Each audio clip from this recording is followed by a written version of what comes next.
भारत का राजनीतिक परिदृश्य दो महान हस्तियों नरेंद्र मोदी और राहुल गांधी के वर्चस्व से प्रभावित है। उनकी प्रतिद्वंदिता केवल व्यक्तिगत महत्वाकांक्षा की नहीं है, ये विचारधाराओं, व्यक्तित्वों और भारत के भविष्य के लिए दृष्टिकोणों का टकराव है।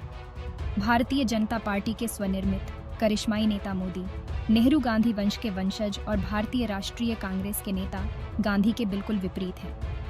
उनकी लड़ाई न केवल संसद में बल्कि जनता की अदालत में भी लड़ी जाती है। दांव ऊंचे हैं, भारतीय लोकतंत्र की आत्मा अधर में लटकी हुई है।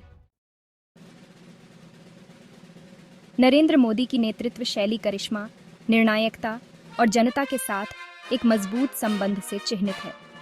वह एक कुशल संचारक हैं, मतदाताओं से जुड़ने के लिए सोशल मीडिया और जनसभाओं का उपयोग करने में माहिर हैं। उनके भाषण अक्सर धार्मिक प्रतीकवाद और देशभक्ति के जोश से ओतप्रोत होते हैं, जो उनके हिंदू राष्ट्रवादी आधार के साथ गहराई से प्रतिध्वनित होते हैं। मोदी के समर्थक उनकी मजबूत छवि, साहसिक निर्णय लेने की उनकी इच्छा और राष्ट्रीय सुरक्षा के प्रति उनकी अटूट प्रतिबद्धता की प्रशंसा करते हैं। मोदी की आर्थिक नीतियां विदेशी निवेश को आकर्षित करने, उद्यमिता को बढ़ावा देने और नियमों को सरल बनाने पर केंद्रित रही हैं। उनकी प्रमुख पहलें जैसे मेक इन इंडिया और डिजिटल इंडिया भारत को एक वैश्विक विनिर्माण और तकनीकी केंद्र में बदलने का लक्ष्य रखती हैं। उन्होंने प्रधानमंत्री आवास योजना, सभी के लिए आवास और स्वच्छ भारत अभियान, स्वच्छ भारत मिशन सहित महत्वाकांक्षी सामाजिक कल्याण कार्यक्रमों को भी लागू किया है। इन कार्यक्रमों की जबकि उनके समर्थकों द्वारा सराहना की जाती है, उनके कार्यान्वयन और प्रभावशीलता के लिए आलोचना भी हुई है।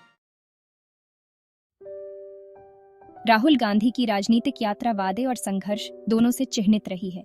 उन्होंने अपने परिवार की विरासत का भार ढोते हुए अनिच्छा से राजनीति में प्रवेश किया। राजनीति में उनका प्रारंभिक प्रवेश झिझक भरे आचरण और जनता से जुड़ाव की कथित कमी से चिह्नित था। हालांकि पिछले कुछ वर्षों में वह मोदी सरकार के अधिक मुखर आलोचक के रूप में उभरे हैं, इसकी नीतियों को चुनौती देते हैं और इसकी विफलताओं को उजागर करते हैं।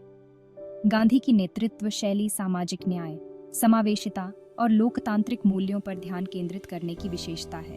वह हाशिए पर रहने वाले समुदायों, किसानों और गरीबों के अधिकारों के प्रबल पक्षधर हैं। उनके भाषण अक्सर विविधता में संवाद, सहिष्णुता और एकता के महत्व पर जोर देते हैं। गांधी के समर्थक उन्हें अधिक न्याय संगत और समावेशी भारत के लिए आशा के प्रतीक के रूप में देखते हैं। गांधी का राजनीतिक मंच सामाजिक सुरक्षा जाल को मजबूत करने, ग्रामीण विकास को बढ़ावा देने और हाशिए पर रहने वाले समुदायों को सशक्त बनाने पर केंद्रित है।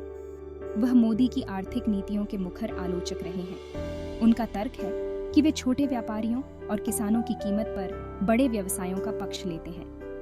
गांधी ने मोदी सरकार के तहत लोकतांत्रिक संस्थानों के क्षरण और असंतोष के दमन पर भी चिंता जताई है।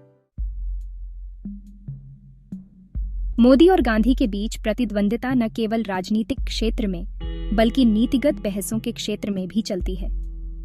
भारत के लिए उनके विपरीत दृष्टिकोण उनके दलों के मंचों और प्रमुख मुद्दों पर उनके बयानों में परिलक्षित होते हैं। जहां मोदी बाजार संचालित अर्थव्यवस्था और एक मजबूत राष्ट्रीय रक्षा के हिमायती है, वहीं गांधी सामाजिक न्याय, समावेशिता और पर्यावरणीय स्थिरता पर जोर देते हैं। मोदी के समर्थक बुनियादी ढांचे के विकास, विदेश नीति और राष्ट्रीय सुरक्षा जैसे क्षेत्रों में उनकी सरकार की उपलब्धियों की ओर इशारा करते हैं। वे भारत के वैश्विक स्तर को बढ़ाने और विदेशी निवेश को आकर्षित करने का श्रेय उन्हें देते हैं। दूसरी ओर गांधी के समर्थक बेरोजगारी, ग्रामीण संकट और सामाजिक असमानता जैसे मुद्दों को संबोधित करने में मोदी सरकार की कमियों पर प्रकाश डालते हैं। दोनों नेताओं के बारे में जनता की धारणा जटिल और बहुआयामी है। मोदी को आबादी के एक बड़े हिस्से के बीच एक समर्पित अनुयायी प्राप्त है, जो उन्हें एक मजबूत और निर्णायक नेता के रूप में देखते हैं। एक स्वनिर्मित व्यक्ति के रूप में उनकी छवि कई भारतीयों के साथ प्रतिध्वनित होती है, जो विनम्र शुरुआत से उनके उदय की प्रशंसा करते हैं। गांधी अपने परिवार की विरासत को आगे बढ़ाते हुए उसी स्तर पर मतदाताओं से जुड़ने के लिए संघर्ष करते रहे हैं। मोदी और गांधी दोनों को अपने हिस्से के विवादों और आलोचनाओं का सामना करना पड़ा है। मोदी का कार्यकाल हिंदू राष्ट्रवाद, असहिष्णुता और अधिनायकवाद के आरोपों से चिह्नित रहा है। आलोचक उनके शासन में सांप्रदायिक हिंसा में वृद्धि, असंतोष का दमन और लोकतांत्रिक संस्थानों के क्षरण की ओर इशारा करते हैं। दूसरी ओर गांधी की करिश्मा, राजनीतिक कौशल और निर्णायकता की कथित कमी के लिए आलोचना की गई है। उनके विरोधी उन्हें एक हकदार राजवंश के रूप में चित्रित करते हैं, जो भारत की वास्तविकताओं से बेखबर है। वे उनकी नेतृत्व क्षमताओं और राष्ट्रीय हितों के प्रति उनकी प्रतिबद्धता पर सवाल उठाते हैं। दोनों नेताओं को लेकर विवादों ने पक्षपातपूर्ण बहसों को हवा दी है और जनता की राय को ध्रुवीकृत किया है। मोदी के समर्थक आलोचनाओं को उनके विरोधियों द्वारा राजनीति से प्रेरित हमले के रूप में खारिज करते हैं। उनका तर्क है कि वह एक मजबूत नेता है जो राष्ट्रीय हित में कठोर निर्णय लेने से नहीं डरते। दूसरी ओर गांधी के समर्थक इस बात पर कायम हैं कि वह सत्ताधारी पार्टी द्वारा चरित्र हनन का शिकार हैं।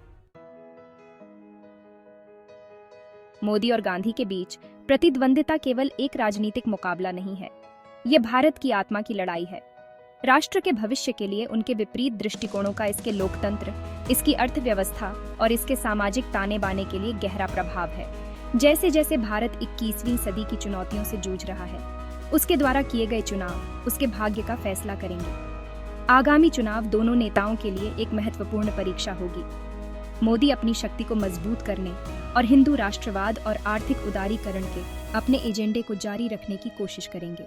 गांधी विपक्ष को एकजुट करने और समावेशिता, सामाजिक न्याय और लोकतांत्रिक मूल्यों पर आधारित एक वैकल्पिक दृष्टिकोण प्रदान करने का प्रयास करेंगे। चुनाव के नतीजे का भारतीय लोकतंत्र के प्रक्षेपवक्र पर महत्वपूर्ण प्रभाव पड़ेगा। मोदी की जीत से उनके हिंदू राष्ट्रवादी एजेंडे को बल मिलेगा और उनकी शक्ति और मजबूत होगी। गांधी की जीत या एक त्रिशंकु संसद भी एक अधिक खंडित राजनीतिक परिदृश्य और विपक्षी राजनीति के पुनरुत्थान की ओर ले जा सकती है। अंततः भारत के लोकतंत्र का भविष्य उसके नागरिकों के हाथों में है।